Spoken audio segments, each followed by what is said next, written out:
आज्ञा नमस्कार। स्वागत करुच्ची लावण्यर रोषेई घर को। आज आम बनैबा गुड़ जाऊ। आमर मार्गशीर मास आसला। यही जाऊटी माँ लक्ष्मीकर बहुत प्रिय भोग।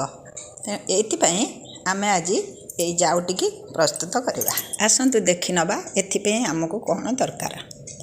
आमको गोविंद भोग चाउल, गुड़, लुण, नड़िया, घी, अदा छेचा, गोलमरीच गुंड। आम माणबसा गुरुवार पे ये जाऊटी केमिति प्रस्तुत करवा ता प्रणाली वर्तमान देखिबा। प्रथमे गोटे पात्र रे आम किछि पानी नहीं ताकू बसैबा। पानीटी फुटी गले सेथिरे आमे चाउलटी को धोई पकई दबा एवं आंचटी मीडियम करी ताकू सिझिबा पई छाड़ी देबा।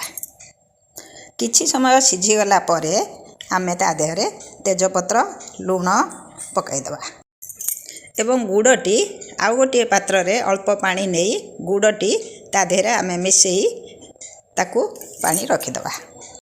जेतेबेले चाउलटी आमर पूरा सिझी जीव, भात बड़ी हो जीव बा भात ठू अधिका हो जीव, सेति बेले आमे गुड़ पानीटी ता देहरे अजाड़ी दबा। तापरे गुड़ पानी रे किछि समय चाउलटी आमे फुटिबा को देबा।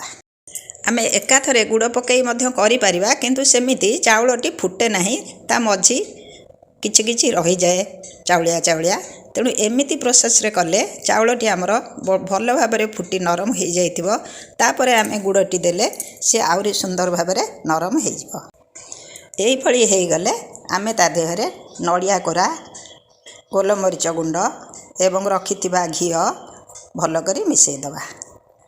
एबे प्रस्तुत हो गला गुड़ जाऊ माँ महालक्ष्मीकर प्रिय भोग। आपको निश्चित बनातु एवं खातु, खाइबा को दियंतु।